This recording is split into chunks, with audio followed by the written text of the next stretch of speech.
이 함에 대한 얘기를 우리가 하게 되는데요. 함은 뭘 잘못했을까요? 아버지의 이 실수 또는 잘못을 조롱거리로 삼은 데 있습니다.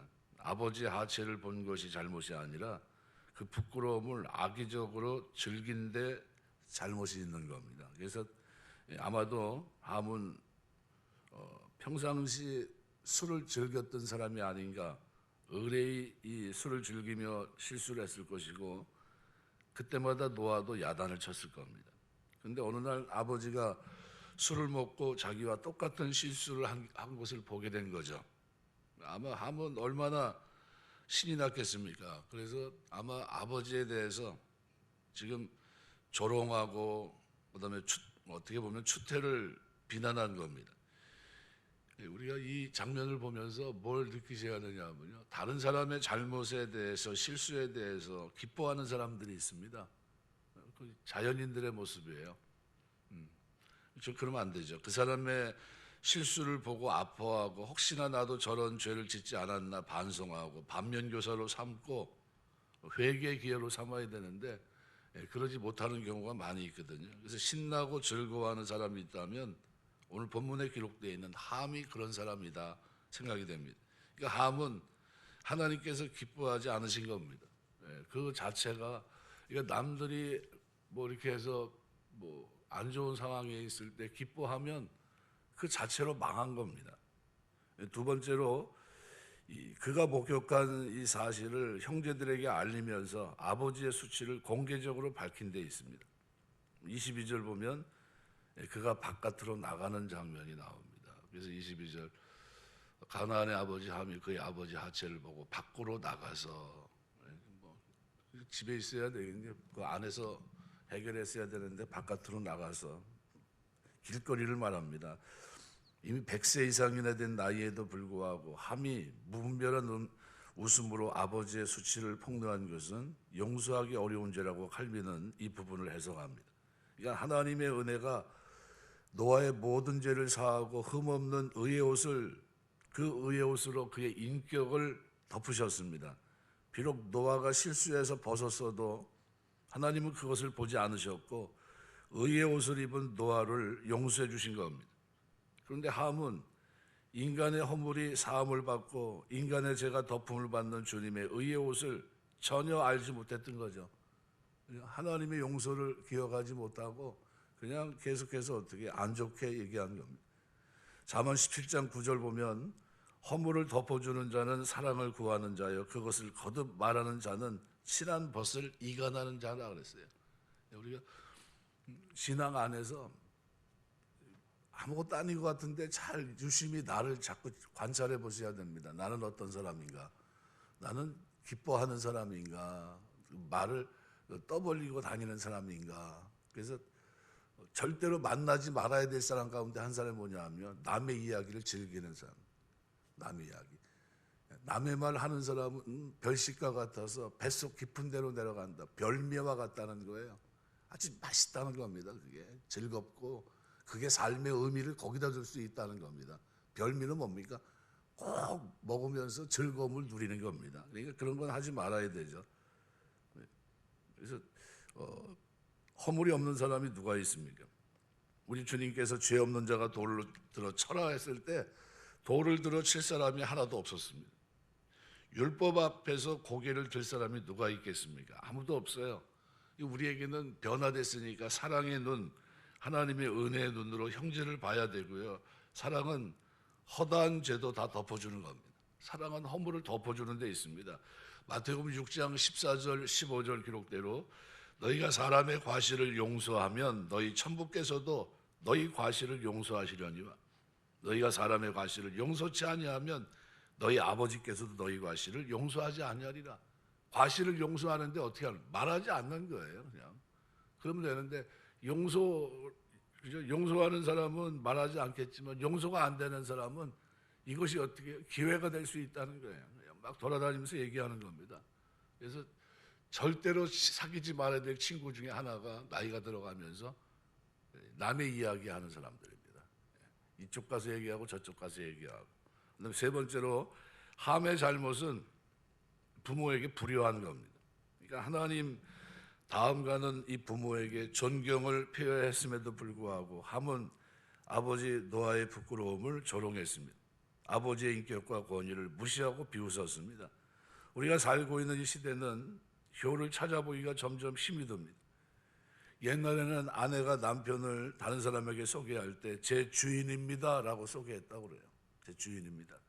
그러니까 사라가 아브라함을 일컬어 내 주라고 불렀습니다.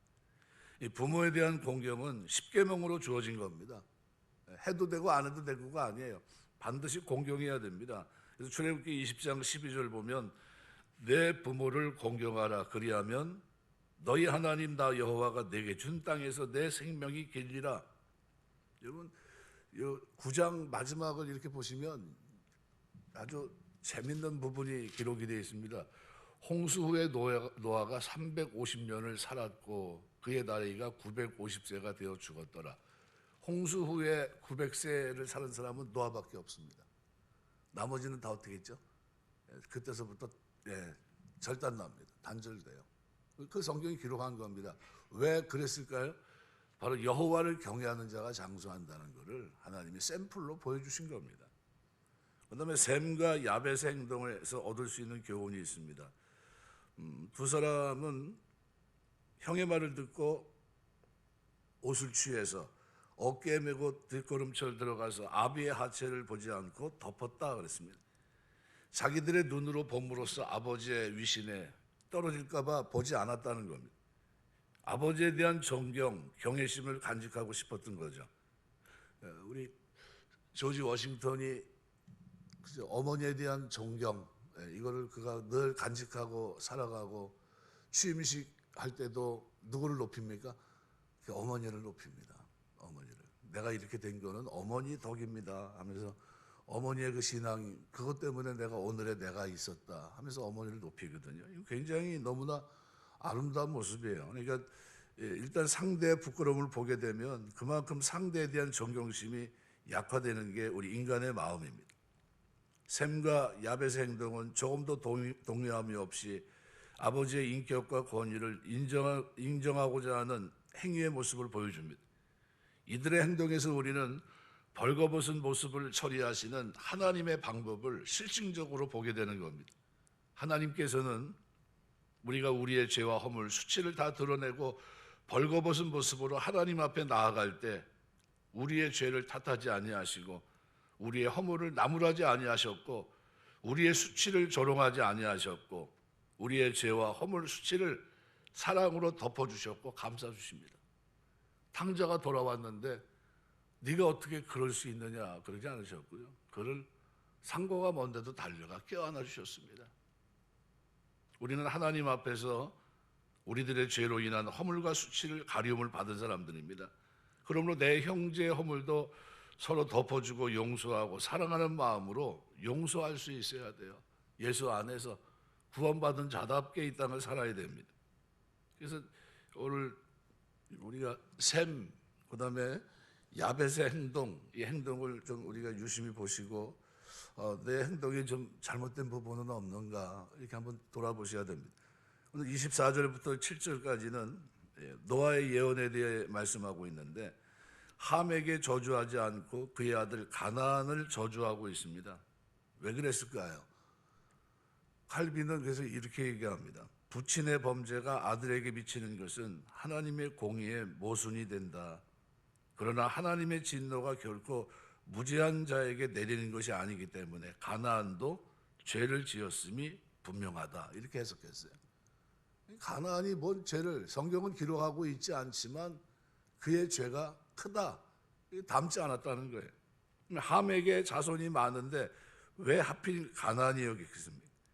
가나안이 성경에는 기록되어 있지 않지만 하나님 앞에서 아버지 함과 같이 범죄했을 것이다. 그런 내용입니다.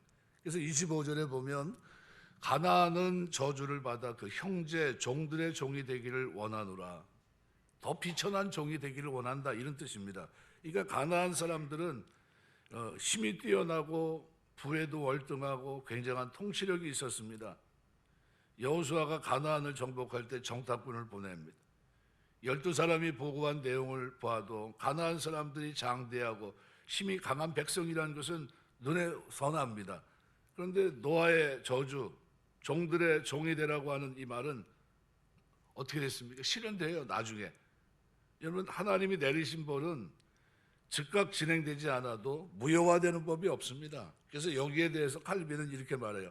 하나님의 심판은 인간이 목격할 수 있도록 진행되는 것이 아니고 육신적인 이성으로 깨달을 수 없게 진행된다 그랬어요. 그대로 하나님은 하신 말씀을 진행합니다.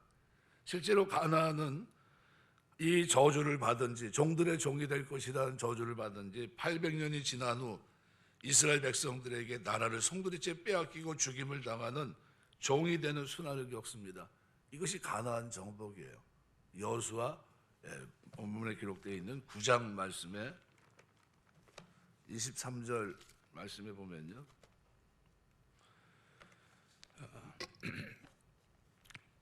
23절 이렇게 말합니다. 그러므로 너희가 저주를 받나니 너희가 대를 이어 종이 되어 다 내 하나님의 집을 위하여 나무를 패며 물을 깃는 자가 되리라 하니, 이렇게 되어 있습니다. 가나안에 정복하면서 가나안 7족속 가운데 이렇게 심판을 받는 모습이 기록됐고요. 사사기 1장 28절부터 35절에도 같은 내용을 담아놓고 있습니다. 그러니까 함의 자손의 예언에서 우리는 조상의 죄가 자녀들에게 이어간다는 것을 보게 되고, 부모된 우리가 이 땅에서 왜 경건하게 의롭게 살아야 되는지에 대한 교훈을 받게 됩니다. 또 다른 사람들에게 욕을 보이고 마음을 아프게 하는 것은 결코 그 죄가 내게로 돌아온다는 것을 기억하고 항상 주의해야 됩니다. 또한 하나님 말씀은 당장에 실현이 되지 않는다 할지라도 언젠가는 반드시 분명하게 실현되고야 만다는 사실을 명심하셔야 됩니다. 그래서 셈에 대해서는 아주 너무나 극찬합니다. 셈의 하나님 여호와를 찬송하리로다. 하나님을 셈의 하나님이라고 호칭합니다. 가장 큰 축복을 내리고 있어요. 아브라함, 이삭, 야곱의 하나님, 축복입니다. 그러니까 이런 셈족, 곧 이스라엘의 참 종교의 전파자가 될 것을 뜻하고 있고요. 야벳에 대해서도 창대케 하사 셈의 장막에 거하게 하사 축복을 내립니다. 야벳이란 이름의 뜻은 확장이란 뜻입니다. 확장. 그러니까 야벳은 이 땅에서 확장하고 창대케 되는 축복을 받습니다. 이것은 유럽의 백인들이 셈의 자손, 곧 유대인들이 전한 그리스도를 믿고 축복받은 것을 가리킵니다. 그러니까 이 얼마나 큰 축복인지 모릅니다. 이걸 뭐 하나 놓고서 이렇게 이 축복이 왔다 갔다 하고 있습니까? 부모에 대한 태도예요. 우리 짐승을 이제 새끼를 낳는데요. 두 마리 중에 한 마리는 술을 먹이며 키웠고 한 마리는 절대로 술을 못 마시게 하면서 키웠다고 합니다. 어떻게 됐을 것 같습니까?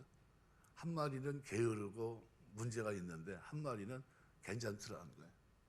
동물을 가지고 실험을 해도 차이가 난다는 거예요. 사람은 어떨까요? 예, 마찬가지입니다. 그래서 술 취하지 말라 이런 방탕한 것이니 오직 성령의 충만함을 받으라. 그래서 이 집안 내력을 이렇게 보면 술에 취해 있는 내력을 가지고 있는 사람들은 그 벗어나질 못하더라고요. 그지? 술은 완전히 어떻게 해요? 제거해 버리셔야 됩니다. 노아의 죽음에 대해서도 노아 시대 사람들은 그렇게 오래 살지 못했습니다. 모두 500세 안에 다 죽었어요. 근데 유독 노아만 950세를 향수하고 죽었습니다. 이유를 저는 히브리 11장 7절에 기록되어 있는 말씀이라고 생각이 됩니다. 믿음으로 노아는 아직 보지 못한 일에 경고하심을 받아 경외함으로 방주를 예비하여 그 집을 구원하였으니 이로 말미암아 세상을 정죄하고 믿음을 쏟는 의의 후사가 되었느니라. 세상을 정죄하고 의의 후사가 되는 성도들에게 하나님께서는 이 땅에서 장수하는 축복을 주신 겁니다. 그럼 우리가 살아가면서 잠언서에 기록된 말씀대로 여호와를 경외하는 자는 장수하느니라. 딱 한 절이지만요. 장수하는 비결이 뭡니까? 하나님 경외하는 데 있습니다. 말씀을 쫓아 동행하는 데 있고요. 다른 데 있지 않습니다. 믿음으로 세상을 정죄하고 하나님 백성답게 살아가는 데 있다는 사실을 기억하셔야 됩니다. 말씀을 맺겠습니다. 스펄전은 그렇게 얘기했습니다. 만약에 하나님께서 5분만 손을 놓고 계신다면 우리의 몸은 사단을 만들어내는 공장이 될 것이다 그랬어요. 이 가만 놔두면 죄로 흐르게 돼 있다는 거예요. 어떻게 해야 됩니까? 고린도서 9장에 기록된 대로 바울이 내가 내 몸을 저 복종시키는 것은 내가 다른 사람에게 복음을 증거한 후에 도리어 내가 버림을 받을까 두려워함이라. 내가 나를 스스로 절제한다는 거예요. 절제. 우리 신앙의 성령의 9가지 열매 가운데 마지막이 브레이크예요. 절제. 하지 말아야 될 것은 하지 않는 거. 이게 성령의 은혜입니다. 우리가 지금 셈과 함과 야벳 속에서 뭘 느낍니까? 예, 바로 그거예요. 하지 말아야 될 행동, 하지 말아야 될 언어 생활, 그것이 결국은 그들의 미래를 바꿔놨다는 거예요. 예. 해야 될 행동, 마땅히 갖췄어야 될 그 행동, 그 자세, 그걸 갖춘 사람을 축복하셨고, 그것을 잃어버린 그에게는 종들의 종이 되는 저주를 행하셨더라는 거예요. 그럼 우리도 마찬가지 신앙 안에서 우리가 갖춰야 될 이 태도, 그죠? 구원받은 자의 합당한 열매, 이런 걸 가지고 살아가면서 성령의 열매 가운데 이 절제라고 하는 부분은 굉장히 중요한 부분이다. 얼마든지, 그죠? 할 말이 있고 쏟아낼 수 있지만 그러지 않는 이유는 뭐죠? 하나님이 다 보시기 때문이에요. 은밀한 중에 보시는 하나님께서 다 보십니다. 그걸 갚아주세요. 그러니까 우리가 신앙생활을 하시면서 노아가 그 시대 많은 사람이 500세 전에 다 죽었는데 본인만 말로 표현할 수 없어 950세까지 살았다. 그건 뭐죠? 하나님이 은혜 주신 겁니다. 우리가 의의 길을 거룩한 길, 생명의 길을 걸어가면서 셈과 야벳처럼, 그죠? 취해야 될 행동, 부모에 대한 올바른 태도, 자세, 그죠? 그 올바른 언어 생활, 이런 것들이 내 삶을 하나님 앞에 복을 받게 한다는 거예요. 그래서 여호와를 경외하는 자는 장수합니다. 내 부모를 공경하라. 이것이 약속 있는 첫 계명이에요. 그래서 노아가 복을 받은 건 뭡니까? 이 약속 있는 첫 계명, 그 계명에서 그 셈과 야벳이 복을 받은 것이다. 저는 그렇게 생각합니다. 여러분의 삶에 은혜 주시고 자녀들이 여러분을 또 잘 섬겨서 자자손손 하나님 잘 섬기는 믿음의 가문, 복된 가문 만드시길 주의 이름으로 축원합니다. 기도하겠습니다.